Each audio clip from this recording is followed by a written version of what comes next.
বিশেষ করে যারা দূরে আছেন, আমরা দূর থেকে আপনাদেরকে দেখছি, তাদের সবাইকে আমরা সালাম জানাচ্ছি। আসসালামু আলাইকুম। খুব ভালো লাগলো আপনাদের সঙ্গে দেখা করে। প্রথম যখন আমরা দায়িত্ব গ্রহণ করি সরকারের, প্রায় সঙ্গে সঙ্গেই এই বন্যা শুরু হয়েছিল। ঠিক বুঝতে পারছিলাম না এই জায়গাতে কি বন্যা হবে, কারণ এটা স্বাভাবিক বন্যা ছিল না। অন্যান্য বছরে যেসব জায়গায় বন্যা হয়, এটা সম্পূর্ণ ভিন্ন জায়গার বন্যা। এটা কত গভীরভাবে মানুষকে ক্ষতিগ্রস্ত করবে সেটারও কোনো ধারণা ছিল না। প্রথম আন্দাজ করা হচ্ছিল যে তাড়াতাড়ি চলে যাবে। যতই দিন যাচ্ছিল এটা কঠিন হয়ে যাচ্ছিল, বন্যার প্রকোপ বেড়ে যাচ্ছিল। তো সবাই প্রথম ত্রাণ নিয়ে দৌড়াদৌড়ি, তাদের আপনাদের সবাইকে রক্ষা করার জন্য দৌড়াদৌড়ি।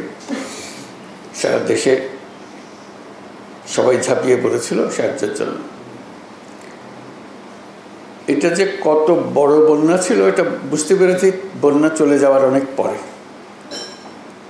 যে লোকমুখে যখন শুনতে আরম্ভ করলাম ব্যক্তিগতভাবে কীভাবে ক্ষতিগ্রস্ত হয়েছে, আপনারা যারা উপস্থিত আছেন পর্দার অন্যদিকে, যাদেরকে আমরা দেখছি এখানে পর্দাতে, তারা ভুক্তভোগী। সবাই অবস্থাপন্ন যারা এলাকায় ছিলেন তারাও ভুক্তভোগী, তাদেরও কোনো ছাড় দেয় নাই বন্যা। কিন্তু যারা বাড়িঘর হারিয়েছে তাদের কোনো জায়গা ছিল না কোথায় যায়। তো নানাভাবে প্রস্তাব আসছিল যে বাড়ির জন্য টাকা দিতে হবে। তো টাকা দেওয়ার ব্যাপারে আমি একটু শক্ত অবস্থান নিচ্ছিলাম। আমি বললাম যে এটা টাকা দিতে গেলে এই টাকার ভাগ বাটোয়ারা অনেক রকম হয়ে যাবে, আসলে যাদের প্রাপ্য তাদের হাতে সেই টাকা পৌঁছবে কিনা। তখন একটা প্রস্তাব আসছিল যে আশ্রয়ণ প্রকল্পের মাধ্যমে করা। আশ্রয়ণ প্রকল্প সম্বন্ধে আমার পরিষ্কার ধারণা ছিল না, নামটা জানা ছিল। তো ভাবলাম যে দেখি এটা কি করা যায়। পরে জানলাম যে এটা সেনাবাহিনী করবে, তাহলে একটু স্বস্তি পেলাম যে না, এটা অন্তত টাকাটা সঠিকভাবে ব্যবহার হবে। আজকে এটার সমাপ্তি উপলক্ষে যে চাবি বিতরণ, আপনাদের হাতে চাবি তুলে দেওয়া, এটা ভালো লাগছে যে টাকাটার সঠিক ব্যবহার হয়েছে এবং ঘরটাও সঠিকভাবে নির্মাণ হয়েছে। অনেক সময় টাকা ব্যবহার হলেও গুণগত মান ঠিক হয় না। আজকে গুণগত মানের ব্যাপারেও আশ্বস্ত হলাম এবং টাকাটা যে ব্যবহার হয়েছে, আমরা যে টাকা দিয়েছিলাম তার অর্ধেক টাকাতে কাজটা করেছে। ওটা উল্টো খবর। সাধারণত যে টাকা দেওয়া হয় তার থেকে দ্বিগুণ আবার চাওয়া হয়। এটা যা দেওয়া হয়েছিল তার অর্ধেক ব্যবহার হয়েছে।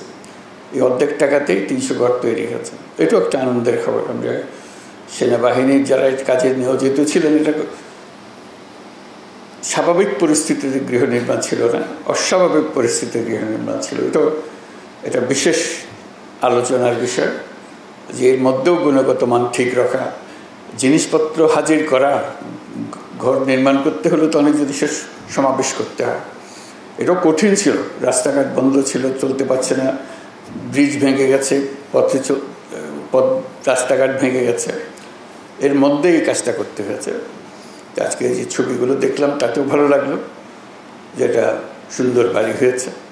তা আমরা সবার পক্ষ থেকে সেনাবাহিনীকে অশেষ ধন্যবাদ জানাচ্ছি। এই বিপদের দিনে তারা আমাদেরকে আশ্বস্ত করতে পেরেছে এবং আজকে পেছনে ফিরে তাকানোর সময় আমরা বুঝতে পেরেছি যে এটা চমৎকার কাজ হয়েছে। ভবিষ্যতে এরকম দুর্যোগের সময় তাদেরকে আমরা কাছে পাবো, আমাদের ভরসার স্থল হবে, যে আমরা জানবো যে সেনাবাহিনী এই কঠিন কাজ, এই কঠিন পরিস্থিতিতে সঠিকভাবে আমাদেরকে করে দিতে পারবে। এবং যারা এই কাজে সরাসরিভাবে নিযুক্ত ছিলেন, স্থানে কাজ করেছেন, তারা হয়তো আজকে উপস্থিত নাই, তাদেরকে আমরা সবার পক্ষ থেকে ধন্যবাদ জানাচ্ছি। যে যেখানে আছেন আমরা অশেষ কৃতজ্ঞ।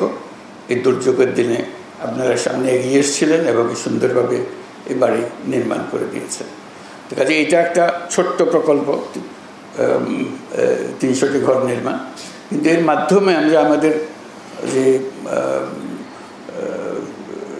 সঠিকভাবে কাজ করার, একত্রে কাজ করার, দুর্যোগ মোকাবেলা করার এবং সৎভাবে করার যে দৃষ্টান্ত স্থাপন করলাম, এটা আমাদের সবাইকে উদ্বুদ্ধ করবে। এটা আমাদেরকে বড় লেসেন, আমাদের জন্য বড় প্রাপ্য সেনাবাহিনীর কাছে। আমরা সেটুকু ধন্যবাদ অবশ্যই দেব যে আমাদের এই দৃষ্টান্ত স্থাপন করার জন্য। ফেনী, কুমিল্লা, নোয়াখালী, চট্টগ্রামের বন্যা দুর্গত পরিবারসমূহের পাশে দাঁড়াতে পেরে আমরা সত্যি আনন্দিত। আমি জানি গত বন্যার পর থেকে আপনারা অবর্ণনীয় কষ্ট জীবনযাপন করেছেন।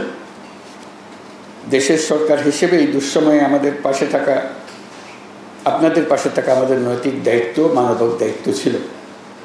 সেজন্য গত বন্যার ভয়াবহ পরিস্থিতি সামলে ওঠার সাথে সাথেই সরকার আপনাদের জন্য বসতবাড়ি নির্মাণ করে দেওয়ার পরিকল্পনা গ্রহণ করে। এই পরিকল্পনা বাস্তবায়নের জন্য প্রধান উপদেষ্টার কার্যালয়, মুখ্য সচিব, বাংলাদেশ সেনাবাহিনী ও স্থানীয় প্রশাসন নিরলসভাবে পরিশ্রম করেছে। এই জন্য আমি তাদের সবাইকে আন্তরিক ধন্যবাদ জানাচ্ছি। এর মাধ্যমে যারা বাড়ি পেয়েছেন, আজকে যাদেরকে দেখলাম, যারা চাবি গ্রহণ করেছেন বাড়ির, তাদের সবাইকে অভিনন্দন জানাচ্ছি যে আপনাদের এই দুর্দিনে আপনাদের পাশে থাকতে পেরে আমরাও স্বস্তি বোধ করছি যে আমরা আমাদের দায়িত্ব পালন করতে পেরেছি। এই বাড়িটি আপনার একটি অবলম্বন, মাথা গোঁজার একটা জায়গা। এখানে আপনারা পরিবার পরিজন, সন্তান সন্ততি নিয়ে বসবাস করবেন। যেহেতু এখন মাথা গোঁজার মতো একটা ব্যবস্থা হয়েছে, এখন একই সাথে আপনাদের সন্তানদের উন্নত ভবিষ্যৎ গড়ে তোলার দিকেও নজর দিতে হবে। তাদেরকে ভালো মতো পড়াশোনা করাবেন, যাতে ভবিষ্যতে তারা ভালো মানুষ, ভালো নাগরিক এবং ভালো উদ্যোক্তা হতে পারে। দেশের মানুষ আপনাদের পাশে দাঁড়িয়ে যে সাহস জুগিয়েছে, সেই সাহস সবসময় মনের মধ্যে ধারণ করবেন এবং দেশের মানুষ আপনাদের সঙ্গেই থাকবে।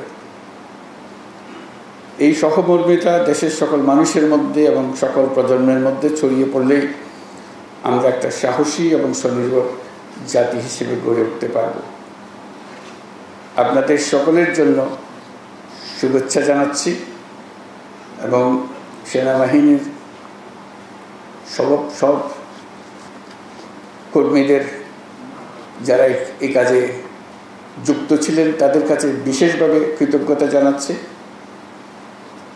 সেনাবাহিনীর যারা উচ্চ পদে আছেন তারা এটা দেখাশোনা করেছেন, সুন্দরভাবে জাতির সামনে একটা দৃষ্টান্ত স্থাপন করেছেন, সেজন্য তাদেরকে ধন্যবাদ ও অভিনন্দন জানাচ্ছি।